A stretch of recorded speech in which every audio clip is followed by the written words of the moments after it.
Je retourne pour la première fois à la Japan Expo après 7 ans. Avec la venue en France d'Oleko Tachibana, je ne pouvais clairement pas rater cette édition. C'est l'autrice de Promised Cinderella et les Noces des Lucioles. Je suis allée le premier jour de la convention. Allez, c'est parti! De bon matin, il n'y avait pas grand monde dans les transports. Bon, je suis arrivée et j'ai été accueillie par Hatchui, une marque de bonbons japonaise. Apparemment, c'est eux les sponsors de cette année. Le bonbon a un goût plutôt ordinaire de bonbons à la fraise. Mon meilleur souvenir était l'année où Japan Expo était sponsorisé par Mighty. C'est vraiment ma marque de thé glacé préférée depuis. Devant l'entrée, il y avait déjà pas mal de monde alors qu'il restait plus d'une heure d'attente avant de pouvoir rentrer. En attendant, posons nos fesses sur ce joli sol. Déjà, je remarque rapidement qu'il y a beaucoup de personnes ayant un billet Zen ou Fast Pass leur permettant de rentrer plus tôt. Ça a toujours existé, mais ils sont bien plus nombreux qu'avant. Je remarque aussi qu'il y a beaucoup d'enfants. Je parle bien de jeunes enfants et non d'adolescents. Je trouve ça chouette que les parents ou les frères et sœurs puissent partager cette passion avec les plus jeunes. Mais quelle bonne surprise de découvrir que la convention est climatisée. Je n'avais pas souvenir que c'était le cas à ma dernière visite. Bref, perdons pas de temps, direction le stand de Glénat.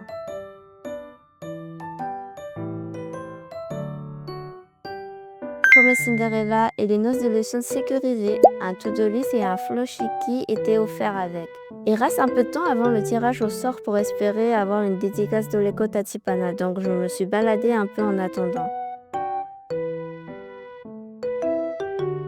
Passage éclair sur le stand de Crunchyroll pour sécuriser le pins offert à l'achat de 2 tomes. Par contre, petit coup de gueule quand même, comment ça ils me prennent que la carte? En sachant qu'il y a pas mal d'adolescents qui participent à la convention qui n'ont que leurs petites économies en espèces. Je ne trouve pas ça très malin. Bon, il est temps de faire la queue pour le tirage au sort. Plus d'1 heure de queue pour au final tirer un ticket perdant. Fin du tirage au sort.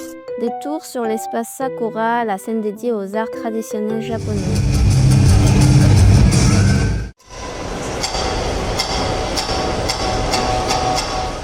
Un petit yop et c'est reparti.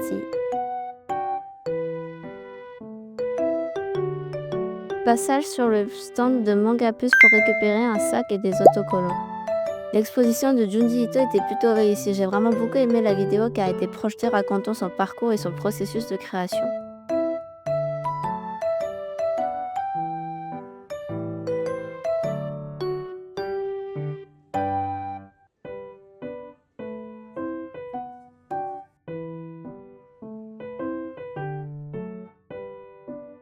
Lors de mon passage sur le stand des intervenants, j'ai eu un gros coup de cœur pour The Empty Rainbow. Je vous mets leurs informations en description. C'est pas mal que la plupart des scènes soient ouvertes. Comme ça, on peut être attiré par le bruit du son.